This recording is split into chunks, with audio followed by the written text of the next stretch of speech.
Monika Anggraini dari jurusan Tadris Biologi, Fakultas Tarbiyah dan Ilmu Keguruan UIN Syahid Ali Rahmatullah Tulungagung. Pada video kali ini, saya akan mengulas tentang materi pembelajaran biologi, yaitu mengenai struktur dan fungsi jaringan pada tumbuhan. Untuk selanjutnya, mari simak video berikut ini.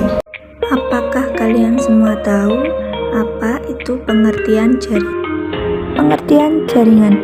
Jaringan adalah sekelompok sel yang memiliki struktur dan fungsi yang sama. Setiap sel suatu organisme memiliki ukuran yang bervariasi. Jaringan pada tumbuhan terdiri atas dua, yaitu jaringan meristem dan jaringan dewasa.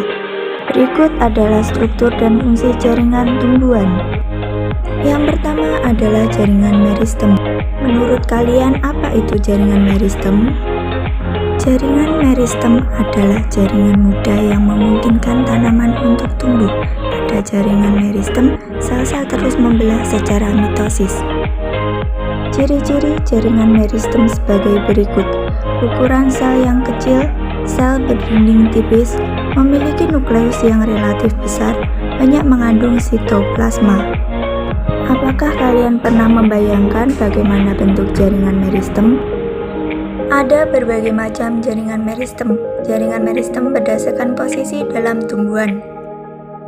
Meristem apikal terdapat di ujung puncak utama dan pucuk lateral serta ujung akar. Meristem interkalar terdapat di antara jaringan dewasa. Meristem lateral terletak sejajar dengan permukaan organ ditemukannya. Macam-macam jaringan meristem berdasarkan asal-usulnya. Meristem primer, sel-selnya berkembang langsung dari sel-sel embrionik atau meristem apikal. Meristem sekunder, sel-selnya berkembang dari jaringan dewasa yang sudah mengalami diferensiasi. Yang kedua adalah jaringan dewasa. Jaringan dewasa adalah jaringan yang telah mengalami diferensiasi. Jaringan ini sudah tidak mengalami pembelahan lagi. Jaringan dewasa juga memiliki berbagai macam. Menurut kamu, ada berapakah macam-macam jaringan dewasa? Macam-macam jaringan dewasa atau permanen. Yang pertama adalah jaringan epidermis. Jaringan epidermis adalah lapisan paling luar pada setiap organ tumbuhan seperti akar, batang, daun, buah, bunga, dan biji. Fungsi jaringan epidermis adalah membatasi penguapan, sebagai penyerapan dan penyimpanan air, sebagai penyongkong mekanik. Jaringan parenkim atau dasar. Jaringan parenkim adalah jaringan yang terdapat di seluruh organ tumbuhan. Fungsi jaringan parenkim sebagai tempat menyimpan cadangan makanan, tempat berlangsungnya fotosintesis, sebagai jaringan penyokong. Jaringan penyokong merupakan jaringan yang memiliki dinding yang tebal untuk menunjang tubuh tumbuhan agar dapat berdiri dengan kokoh. Jaringan penyokong terdiri dari jaringan kolenkim dan jaringan sklerenkim. Jaringan kolenkim merupakan jaringan penguat pada organ tumbuhan yang masih aktif dalam pertumbuhan. Jaringan sklerenkim merupakan jaringan penguat pada organ tumbuhan yang sudah tidak mengalami pertumbuhan dan perkembangan.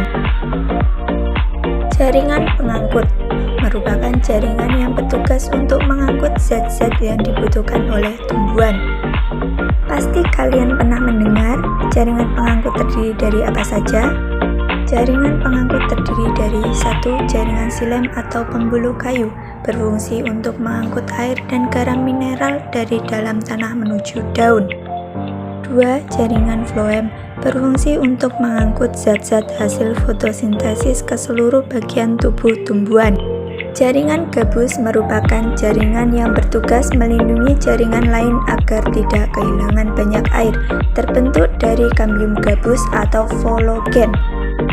Berikut ini adalah fungsi jaringan pada tumbuhan secara umum, yaitu melindungi bagian tubuh tumbuhan, membantu proses pertumbuhan dan perkembangan tumbuhan, memperkuat tubuh tumbuhan, membantu mengedarkan sari-sari makanan atau zat-zat yang terdapat pada tumbuhan ke seluruh tubuhnya, membantu penyimpanan cadangan makanan pada tumbuhan, mendukung segala aktivitas tumbuhan.